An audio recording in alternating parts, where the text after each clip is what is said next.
How would you say like someone who's up and coming and who's like interested in this would become this, or how would Interested in boxing? Commentating. Or commentating. Yeah.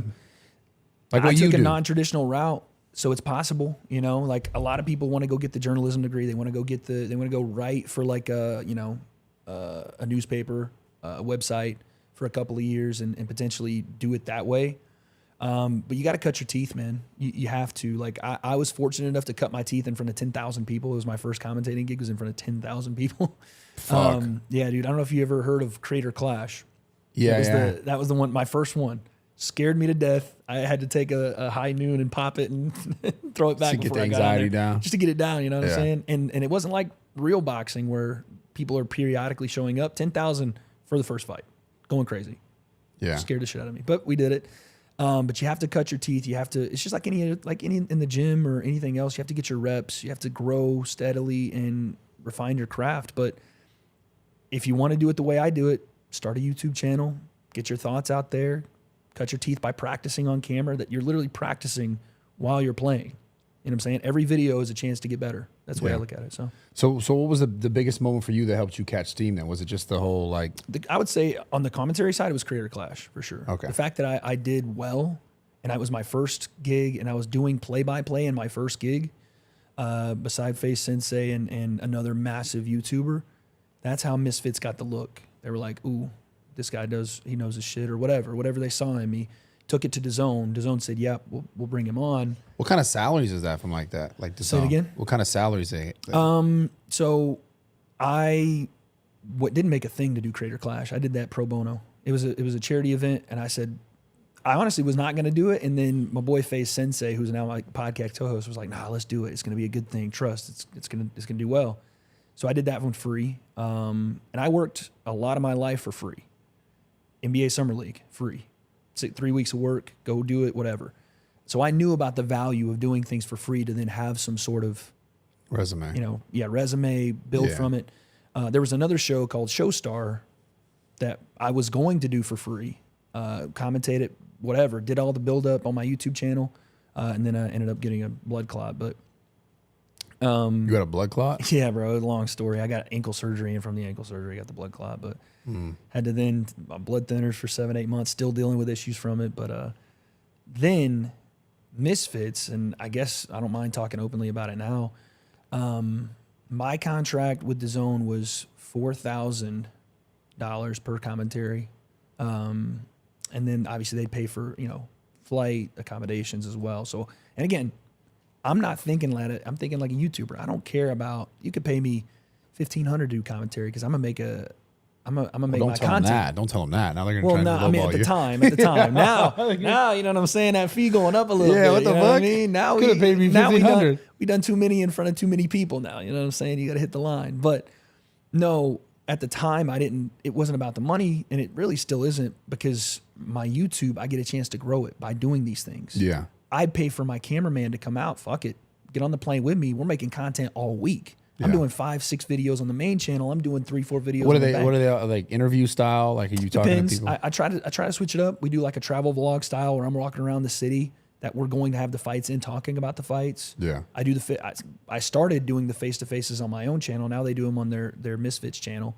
Before that ever existed, it was me doing the face-to-face for some of the fighters.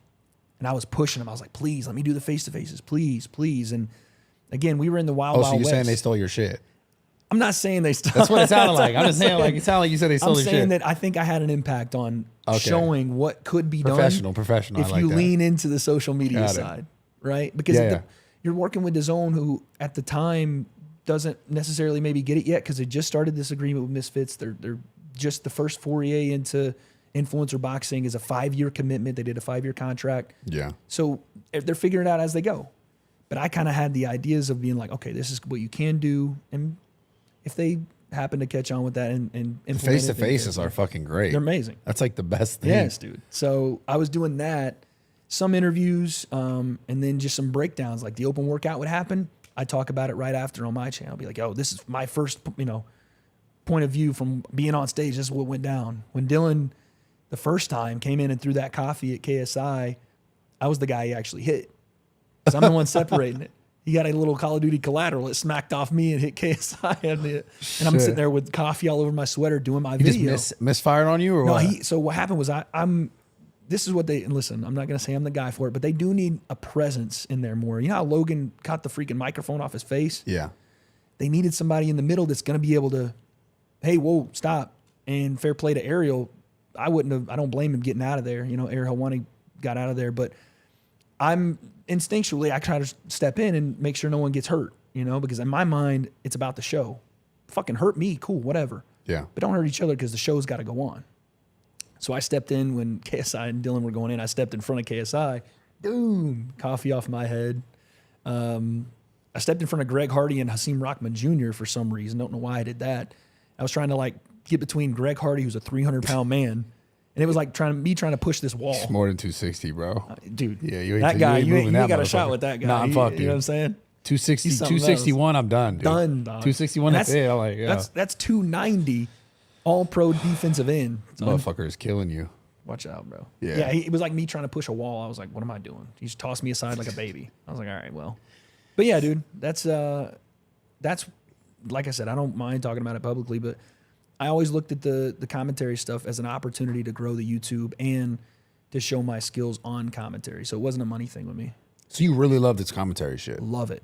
Yeah. Love every bit of it. I love being able to put in words what people feel in moments of history. I look at it that way anyway.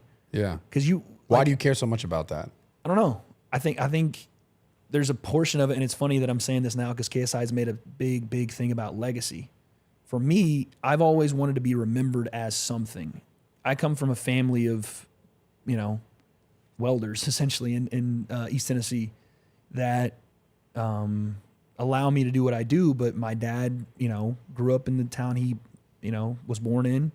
He's going to die in that town. My mom obviously is the same kind of way. She grew up, worked as a welder, then went back to school, got her degree. Fuck. Yeah, she's a beast, man. And my mom's my biggest fan, but I always wanted our family name to mean something. My last name, I want it to mean something. I want at one point to be remembered, even if it's not me, my voice to be attached to something that lives on, Well, what do you think made you feel that way though? Because if you didn't grow up in a circumstance where there was, I think that failure was something that I shouldn't say it that way, but honestly, is something I grew up in. I remember like Monday mornings when I would have to go to school. My dad would have to go to his welding shift at like 4 a.m. And I remember I'm kind of a light sleeper, and I started to get on a schedule. I would wake up right when he would wake up, and I'd sit and watch into his room while he turned on his bed and sat there and just gave that little like 2 or 3 second kind of like realization that he got to go do a job he fucking hates. You know what I'm saying? Every day. But still, he's got 4 kids, and he just takes that, starts lacing up his boots and getting ready to go. Yeah. And I watched that every single day from like 6 to 13 or 14 whenever I started to drive, or 15. And it made me scared to death of being that guy, and also respected him for doing it. Right? Yeah. Like, I'm going to make sure that when you did that, I won't have to for mine. And hopefully I can give back to you for doing it. You know what I'm saying? Yeah. Well, that should be the goal, I think. Yeah. Just because like that's obviously, like you said, that sacrifice. Yeah. He had to sacrifice for you guys. He didn't have a choice. Yeah. Specifically when you have that many kids and like you're so locked into what you're doing. He's But like, I respect the fuck out of that, man. Because like, I can relate, not in that way directly. Obviously, I grew up without a father, but it's like I saw people doing the same, like in a town, they just grow up and they live and they die. Then that's just a cycle. I was like, oh, I just don't want this. It's not enough. For me, it just wasn't enough, And I watched my mom take odd job after odd job, was a vet's assistant, was a welder, cleaned people's houses, cleaned some of my school teachers' houses. And I knew at the time, I didn't think about it being like an embarrassing thing, like whatever. But I knew my mom didn't want to be doing that. Yeah. Like going and cleaning the toilets of the people that were teaching me in school. And it was one of those things where I was like having a blast. Cool, I get to go to the teacher's house, whatever. And I would have to go with her. I remember having to go with her to school. As a 27-year-old woman, she would drive. Me and my brother would sit in the car while she went to class. We're sitting there, again, we're young. We don't know what the fuck, we're playing toys. But she's doing all that, so we don't have to. Yeah. So, bro, that if I can be remembered on the big scale, amazing. But more so, if I can have a legacy for my name and my kids to not ever have to go back to that, that's all I want, man.